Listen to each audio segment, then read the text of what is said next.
my thumbnail to peel back a strip of clear tape. That's when I felt it. The tingling in my fingertips, the flush of heat in my cheeks, the pounding of my heart against my rib cage. I've experienced these symptoms from childhood in the presence of an object of great age and beauty. Some would call it a gift. I've always thought of it as an affliction. My father, who taught me about antiques, had half-jokingly called me a divvy, an antique whisperer, born with the ability to spot the single treasure hidden among the trash that frequently passes for antiques. He wasn't right, of course. My eyes can be fooled by a masterful fake as easily as the next person's. It's the internal sensations that never fail. The client watched me, her bony fingers clasping and unclasping in her lap. I peeled back a layer of plastic and took a sudden breath. Even before the wrapping was fully removed, I knew what was inside. The technical term is hun ping, a distinctive type of stoneware jar found in the Han Dynasty tombs of early imperial China.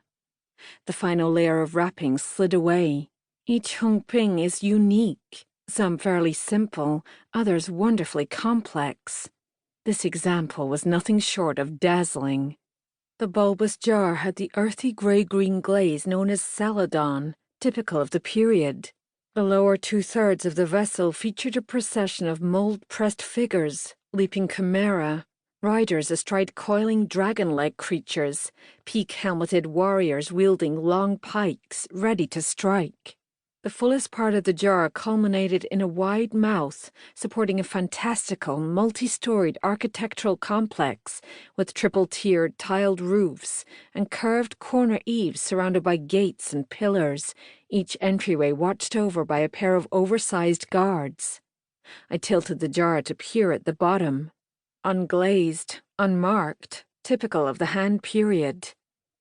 "Do you know what this is?" I asked. "Some kind of urn?"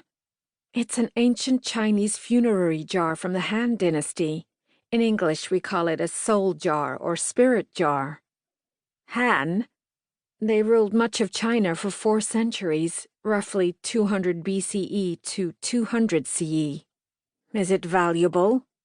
"If authentic, very." "Oh, it's authentic. How much is it worth?" "My guess would be 30 or 40,000 pounds, but to be sure I'd have to consult someone who specializes in early Chinese ceramics. I'm not an expert." She blinked and shoved her glasses higher on her nose. "How long would that take? To consult, I mean."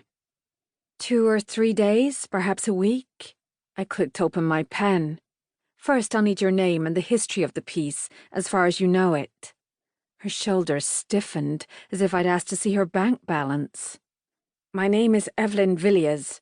My husband bought the urn 40 years ago in Hong Kong. He travelled a great deal for business and often purchased pieces for his art collection. If necessary, I can tell you the name of the shop and exactly what he paid for it.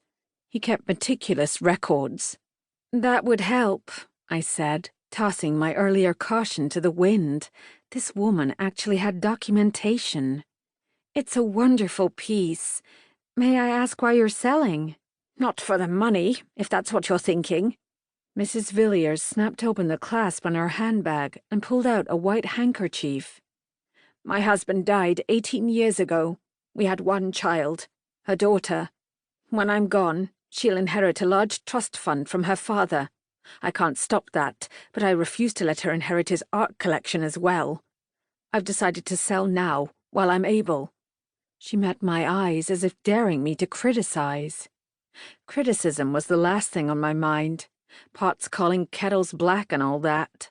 My own daughter, Christine, and my son, Eric, had recently, and unexpectedly, inherited £20,000 each from their Scottish aunt, a sum I persuaded them to invest in a money market account in Ohio. Eric's share would help pay for his doctoral degree in nuclear physics. Christine had intended to spend hers, meaning it would have been gone in months, with no more to show for it than a handful of receipts and very possibly a lady's Rolex. Christine's latest boyfriend, the son of an Italian manufacturing executive, had a Rolex. Doesn't everyone?